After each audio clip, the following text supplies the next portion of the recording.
Last night, the General and I finally commiserated. So, General, I'd like you to be very specific, and I'd like to be very brutal tonight about the Republican Party. What is it that you object to mostly that caused you to vote for President Obama twice? I voted for the president twice because, first and foremost, I didn't think that the economic plans put forward by the campaign in 2008 or 2012 really were suited for the times we were in. So I had an economic reason to do that. Secondly, I became a Republican officially in 1995 after I decided not to run. And I have voted previously 7 straight times for Republican candidates. I've spoken at the 1996 convention, the 2000 convention. I worked for Reagan. I worked for Weinberger. I worked for Nixon as a White House fellow. So I think my credentials are fine. But in the last several years, I have been troubled by the right shift of the Republican Party too far to the right, and I've said this on a number of occasions.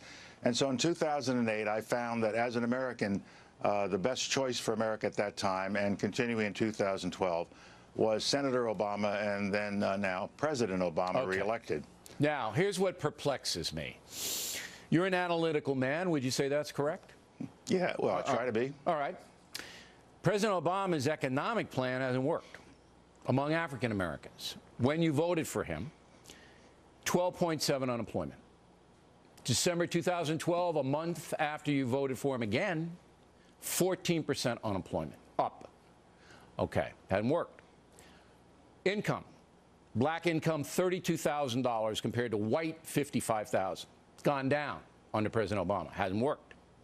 So you basically said to yourself, I'm still going to support the guy, even though his economic policies haven't worked for African Americans and pretty much anyone else.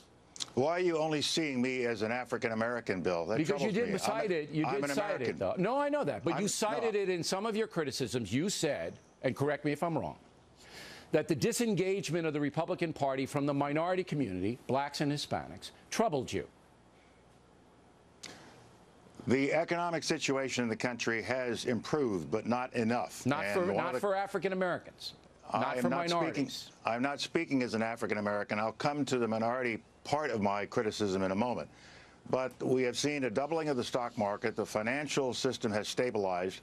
The economy is starting to improve. I want to see it improve even faster and in a broader sense so that those who are at the lower end of the economic scale, including African Americans, Latino Americans, and others, can start to come up. Ultimately, those numbers that you just cited are going to be fixed by an improving economy and an economy that's spread out more.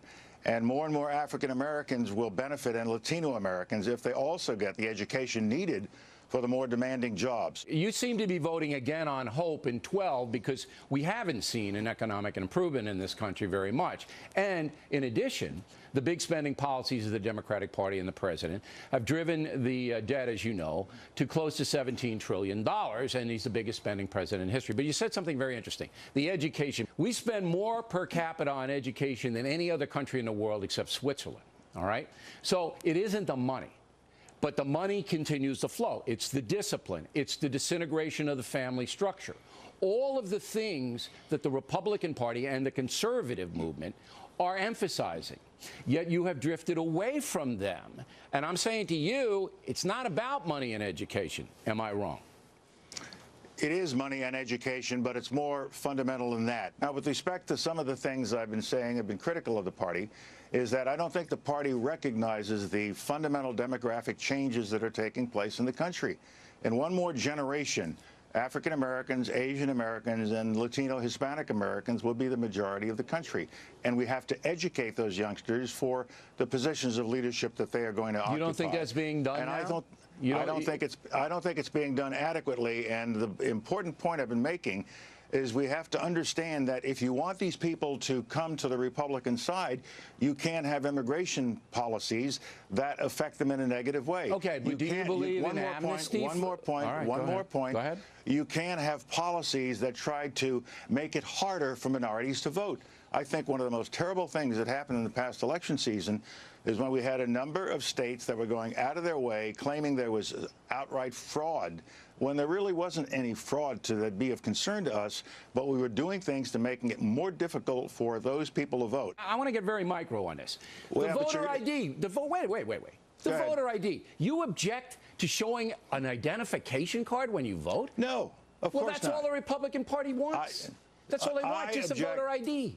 I object to putting in place additional levels of voter ID that disenfranchise those of our fellow citizens. I want to see a Republican Party that, rather than trying to make it more difficult to vote and restricting the number of days and hours you can vote, a Republican Party that says, we want everybody to vote and we're going to give you a reason to vote for us. All right, but I don't know if asking for an ID is trying to restrict the vote. I mean, I'm sorry. You should be able to prove who you are before you cast a ballot. No, you should be able to prove who you are when you register to vote. And when you make the proper registration, identify yourself, you shouldn't have to go to some higher level, which is going to restrict some. Fraud is committed. And I mean, Boston and Chicago, you register and then you show up and it's not you. I have not seen any study that says fraud is a problem of such significance that these kinds of procedures were in place. And I'm glad to see that Governor Scott in Florida has recently said he's turning this back over to his local community. I just think showing an ID to vote is the bare minimum. All right, when we come back, we'll talk with General Powell about Sarah Palin and other Republicans he finds objectionable. That in just a few moments. Continue now with our lead story, a no-spin interview with General Colin Powell. We begin the second segment with what really teed off the general, causing him to make strong public comments. The fuse? Former Governor John Sununu campaigning for Mitt Romney, calling President Obama lazy. You objected to Sununu, who was the biggest Mitt Romney surrogate, during the campaign. Sununu called President Obama lazy. Now, you know Sununu. You've known him for a long time. You don't think Sununu's a racist, do you? No. I didn't call him a racist. No, but you said that wording sends the code. It does.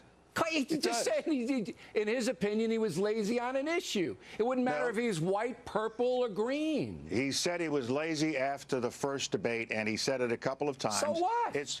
Well, let me finish. I'll tell you so what. It so shocked the person who was interviewing, and they said, do you really want to use that word, knowing? But John said other things that were troubling. He said, the president wasn't a real American.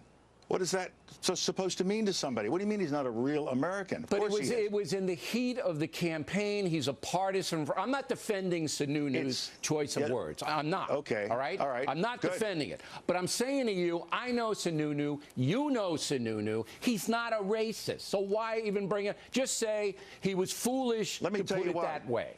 Let me tell you why. I would never call John a racist, and he used some very poorly chosen words in my judgment, and I think he might agree with it in retrospect. Sure. But you have to understand the impact this has on minorities throughout our country, and if you want to appeal to these people, if you want to bring them to the Republican Party and give them the reason to vote Republican, you have to avoid this kind of language which can infuriate people and cause them to go vote. I agree that there has to be a thought put out to reach out to those precincts, but I didn't think, with all due respect, General, and you know I respect you, that making a racial issue out of a Sununu who was a blatant partisan was the right thing to do, and you did it with Sarah Palin when the shucking and jiving stuff. Governor Palin is a performer. She's performing for her crew.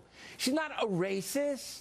I didn't call her. You keep saying that, but I didn't use it. But that was the context of your remarks were put there. I know, and the term, you keep saying they were appealing to their base, they're speaking to their people. I think they have to speak to a larger group of people for the Republican Party. And that's a valid point. To get back on the right track. But you understand the point I'm making, though. I know the point you're making. Right. So your remarks were taken then and branded on the GOP, the Republican Party, they're a bunch of racists, they don't care about the minorities, blah, blah, blah. And you know that's not true. I know that's not true, but I'm telling you there is this vein of intolerance within the party. When you say, let's self-deport people, 47%. There are a lot of things the party has to look in the mirror at and say, is this who we want to be? I got two more questions for you. Number one, you being who you are, a traditional guy, wounded in Vietnam, served his country, patriot guy. By supporting as actively as you did Barack Obama, you also put yourself in a category of intolerance on issues like entitlement culture. When you yourself were born in the South Bronx and you made it on your own, the entitlement culture now extends to 50% of the American homes, all right? Huge rise in it.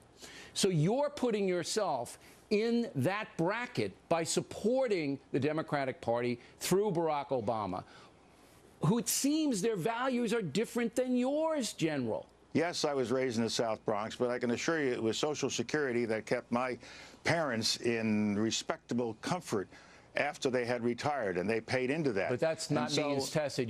That's not what I'm talking about. Oh, I would have means testing in a heartbeat. In fact, I should be means tested.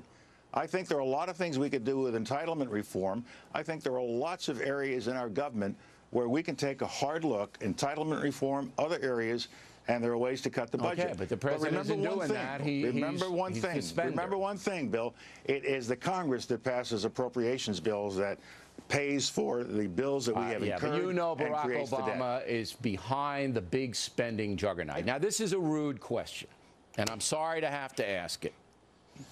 You ready? This is the scuttlebutt in Washington on the Republican side.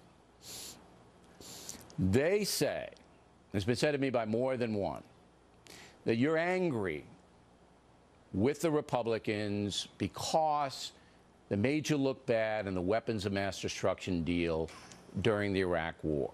I don't believe that. I have to go on the record and say I don't believe that that's what's motivating you. I think you're genuinely a sincere guy, an American who sees it the way you see it. I disagree in some areas, I agree in others. But this is around that Cheney and these guys, you didn't like them, you had no use for Cheney, you had no use for this war, you did what they asked you to do, it turned out there were no weapons of mass destruction, and you held that. You want to comment on it? That's a bunch of nonsense. I presented the information that we all had from the intelligence community, and when I went to the UN, it was with the assurance of the CIA that the information I had was correct.